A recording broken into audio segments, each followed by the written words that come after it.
Good morning. Not as bad as yesterday morning. We're still a bit of a fumble bum, but still, we're getting better. We are definitely getting better.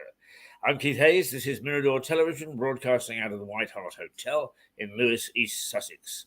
And coming up later in the program at around 10 o'clock, we have Liza Page with her alternative view and a look at a bloke called Tucker Carlton. Who knows who Tucker Carlton is in the United Kingdom? Well, some people will, but not many.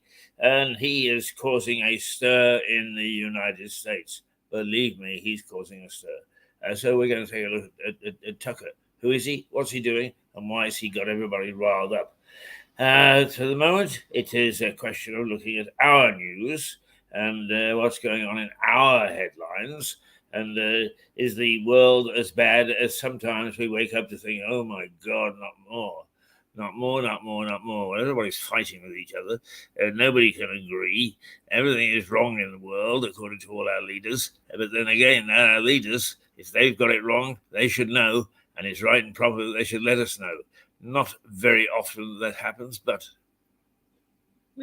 perhaps a breath of fresh air occasionally, a touch of honesty. Oh, that is rare. Right, okay. Now the headlines.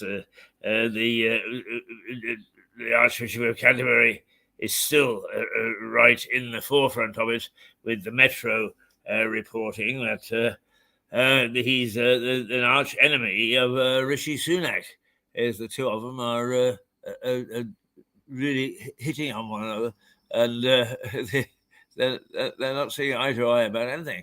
And the cause of it all is immigration and what we do with some of the asylum seekers that come ashore, and they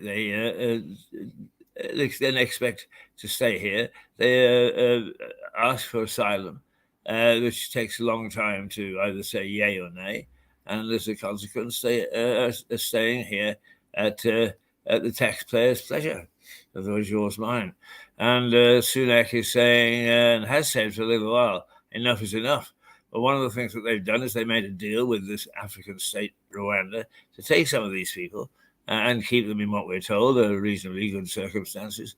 A few people have been there and checked them out, and they seem okay. Mind you, that doesn't that actually doesn't mean too much, does it? Because anybody can show anybody to anything, and that was one of the great things with the Nazis during the Second World War is when the Swiss Red Cross representatives would go to take a look at what conditions were. They would show them a nice model camp while all sorts of other people were dying. Anyway, there we are. The idea of putting them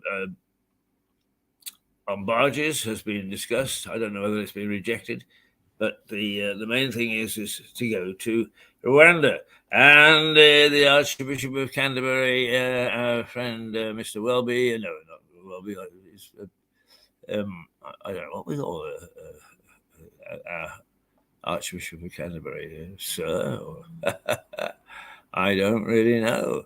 But anyway, that's where we're heading with that particular story, and that is actually reflected through a number of the major papers. The Guardian, morally unacceptable, Welby in stinging attack on the migration bill.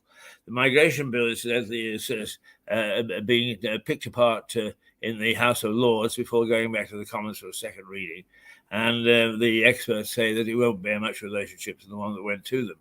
And, people can take very strange stances on all sorts of things for political reasons. That's why I think there's things that will never get done in a humanitarian way. Not at all. They haven't got a humanitarian bone in their body. They don't really care. It's got to suit them, their ideas, their ideals, and what's more is their pocketbook. Yeah, and let's not kid ourselves. I wish I got a pass to the House of Lords. Boy, what I could do with the extra cash that those guys get. Right, so Archbishop of Canterbury Welby says unacceptable, and I'm afraid that does not sit well with the present government. So Rishi Sunak says, yes, it is. The Daily Express is it takes the Express tends to be a government supporting newspaper anyway, and what it's saying is you're wrong, Melby. You are wrong. Your attack on small boats law is wrong, Archbishop. It says. Now, eventually, it turns out that it is quoting somebody, but it doesn't make that clear on the front page. The paper takes a more critical line than the Metro and Guardian. It leads on a response to his criticism from Home Office Minister Robert Jenrick, who said Mr. Welby was wrong to criticise the government's strategy. Prime Minister Rishi Sunak has made stopping the boats a key pledge. Well, there we are. Let's take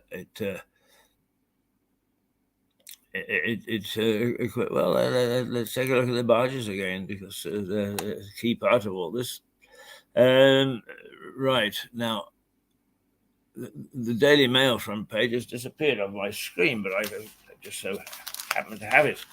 And what it says is, "What's so moral about not stopping people smugglers?" That's what the Daily Mail says. In other words, you're taking a very strange stance, Archbishop. And I suppose that really, in all this fighting, I do find his stance a little disconcerting, to say the least. The thing is, it's as usual, is stop this. What are you going to put in its place? Right? Yeah.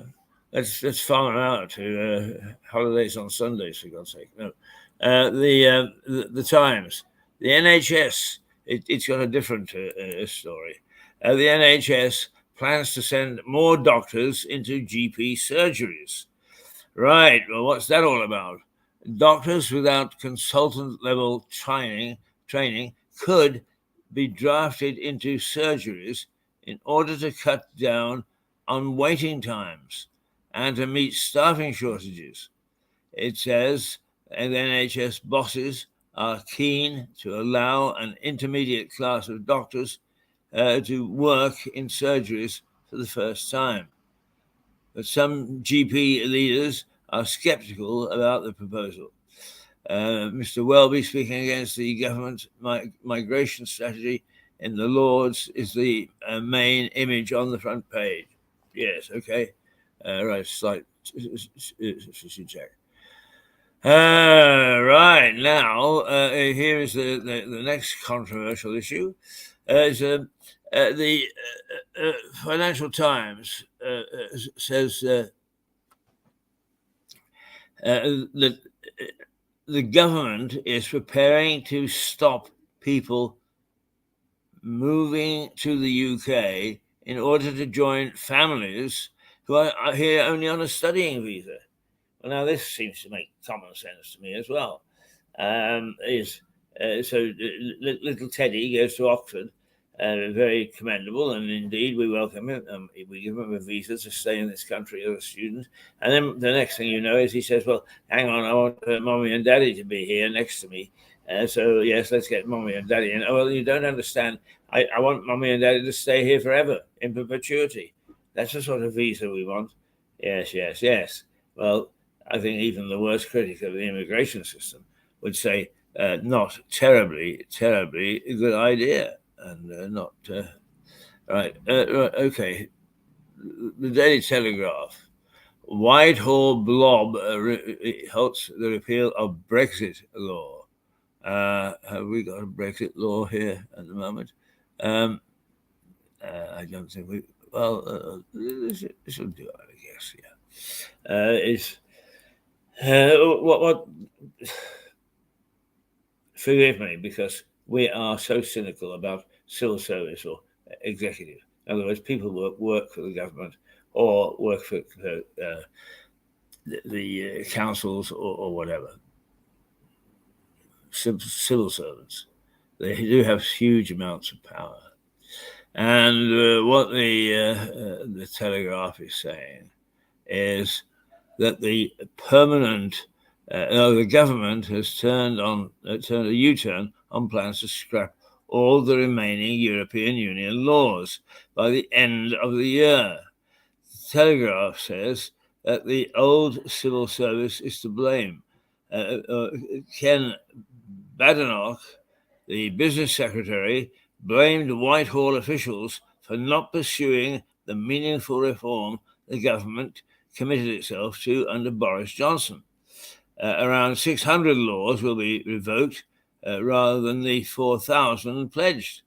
And the Commons leader, Penny Mordaunt, who played a leading role in the coronation, said she features prominently on the front line, saying, "Hey, we've got to do something. We promised to do this. Let's get on with it." And so that's the take here. The Sun can't get terribly excited about the Sun today. Is apparently Holly, whatever her name is, and Philip Schofield. What was it? Holly Willoughby, that's right. Holly Willoughby shows how much I watch those sort of programs. But she is barely speaking to her co-host, and because we've done some successful ones here. Myself particularly, with a lady called Annie Verrill, where nobody ever knew whether we were speaking to one another in private or not. Sometimes we were, sometimes we weren't. The fact of the matter is for those programs, you need a pairing who bounce off one another and basically get along together, because then they can play act that they're not getting along together, if you follow my reasoning. The Sun is saying that Holly and Phil are barely speaking at the moment, and he's on leave of absence as he decided to take a little break from getting up in the morning. Don't blame him. I'd love to take a break from getting up in the morning. But they have got a bit naughty with one another and don't really like one another, and causing all sorts of friction on set. Big story. Yeah. The Mirror, the hidden toll of long COVID. Well, now, I'm not sure whether we've got a COVID thing. So perhaps what we'll do is we'll just stay with the. Well, can't really, but why don't we stay with the doctors? If we can find them again.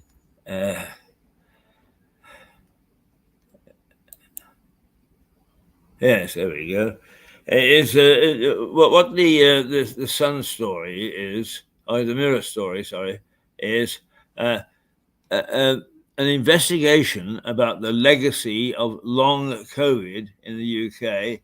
Says 2 million Brits have been left with symptoms after contracting the virus, and 400,000 need specialist care. It quotes one sufferer as saying, COVID-19 has completely changed my life.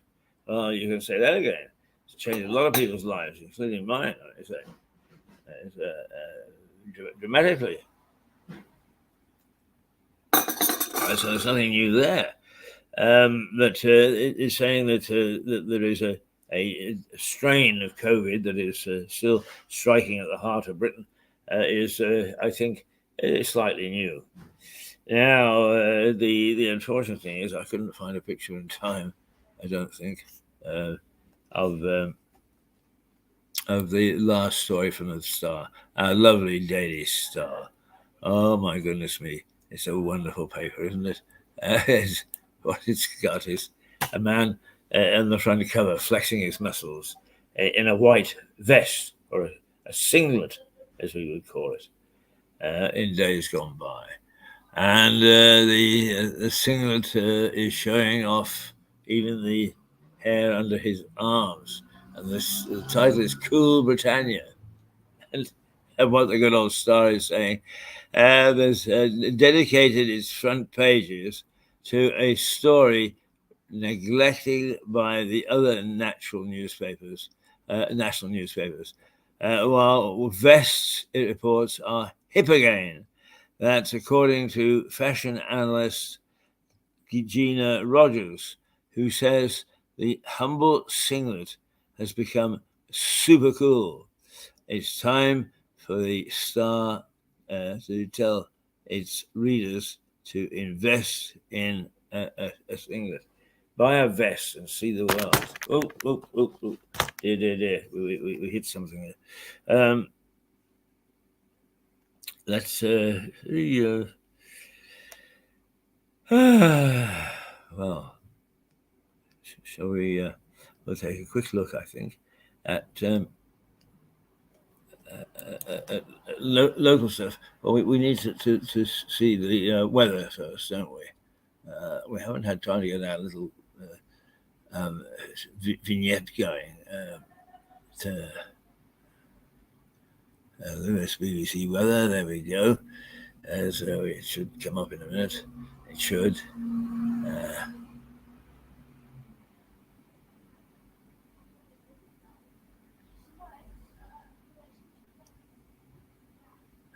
Yes, I think it's gonna make it. It's struggling, but I think it's gonna make it. To let us know what's going on. What I can tell you, no, I can't, because they've come up with a bit of information on the footsie instead. But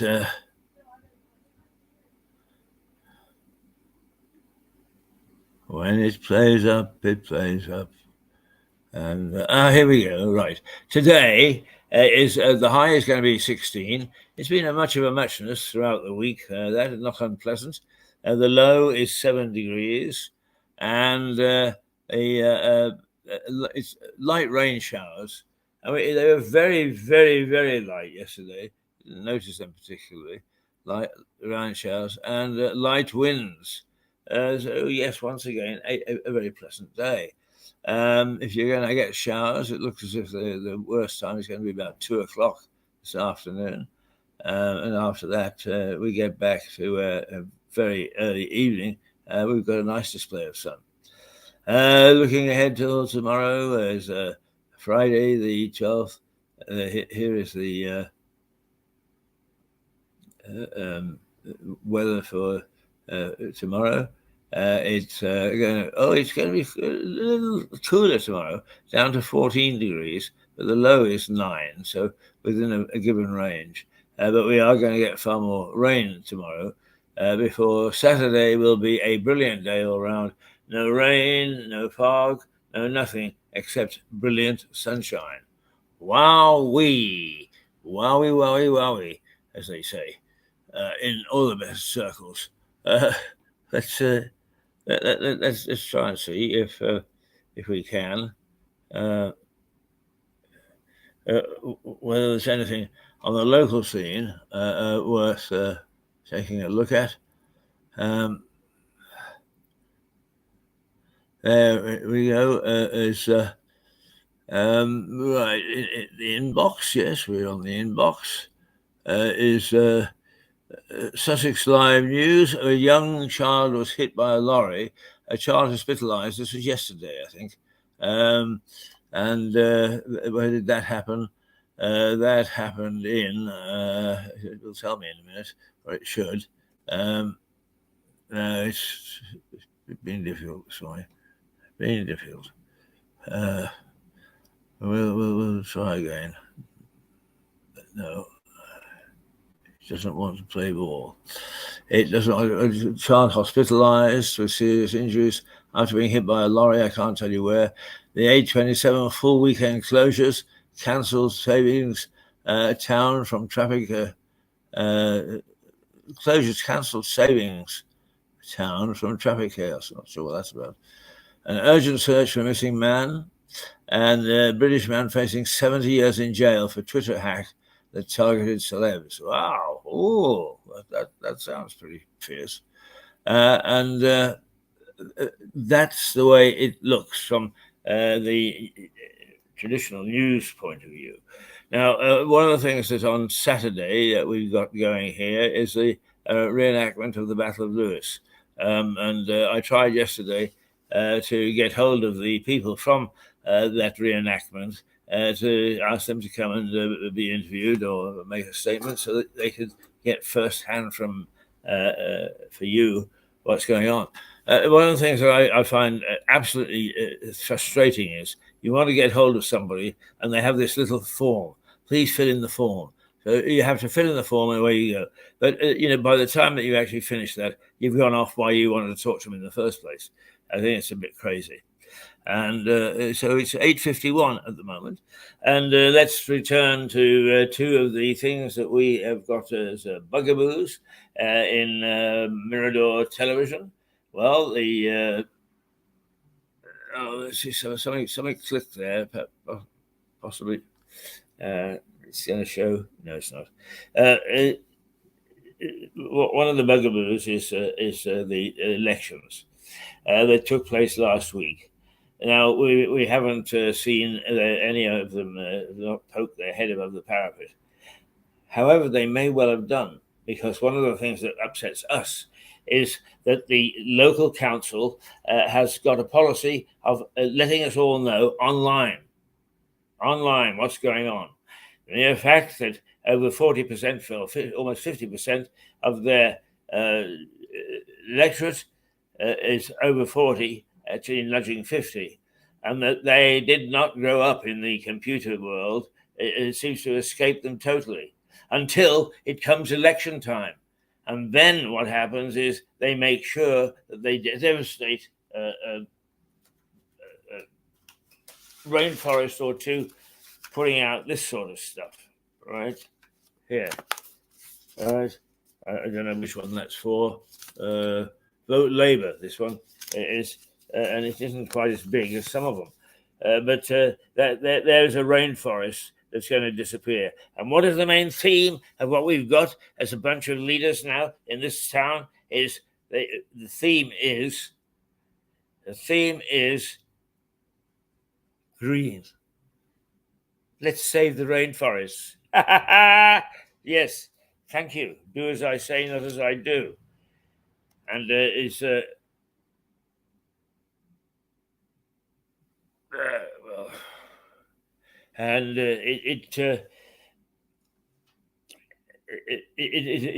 bit naughty.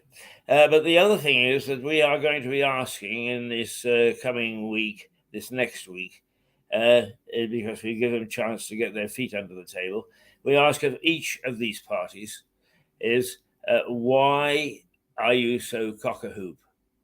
There are two things that if they have got any sense of how our political system works at all, they will know that the most successful and the necessary part of our division of responsibility is that the opposition is febrile, it is bouncy, that it does its job, that it criticizes, it harasses and hectors. Well, there is no opposition. The Greens and the Lib Dems were in cahoots in this last thing. They ran everything. And all the wrong things that they pointed out that they are going to sort out, it came under their watch. They don't tell you that, do they? No. They were in charge. They were in power the last 4 years. And now they're telling us all the things that are wrong and they're going to fix them. Well, why didn't you fix them in the last 4 years? That there is no opposition. And, the fact of the matter is, I don't care which party it is. I don't go for this party stuff at local level. I'm really looking for competent people. But what's happened is they have devastated the Tories, wiped them out politically, locally, at least for the next 4 years, and they're cock-a-hoop about it. And how stupid can they be as politicians, getting rid of some people? Okay, look, the Tories is a political party as bad as the rest. They did have some good people. So we've got rid of the good people. Oh, wonderful. That's great. We don't have those good people helping us run this town and run this district now. They've gone. Oh, terrific. And what have we got under the banner of each of these three other parties? Yes, we've got some good people. We have got some good people. And we also got some layabouts. We've got some people who have never been in power before and who will never understand what the hell it's all about. So what we've done is we replaced some good people with some bad people. Oh, triumphalism. Didn't we do well? Well, you didn't. And you didn't give this district and this electorate anything that was anywhere near as good as you pretend that it is. And we're going to keep an eye on. We're going to find out who is good and who's not. And already the Greens are tainted with a whiff of scandal. I could say more because I've got documentary evidence of it. But we just wait until we see whether they decide to confess and sort out their own house, and where they actually stand on the North Street project, and where they stand on housing. I was talking to somebody the other day, and by the time that you actually put all these projects together, they're going to build thousands and thousands of houses in Lewis. Oh, that's exactly what we want, isn't it? All so-called affordable. What does affordable mean? This is Lewis. Most houses go for $500,000. So what's affordable?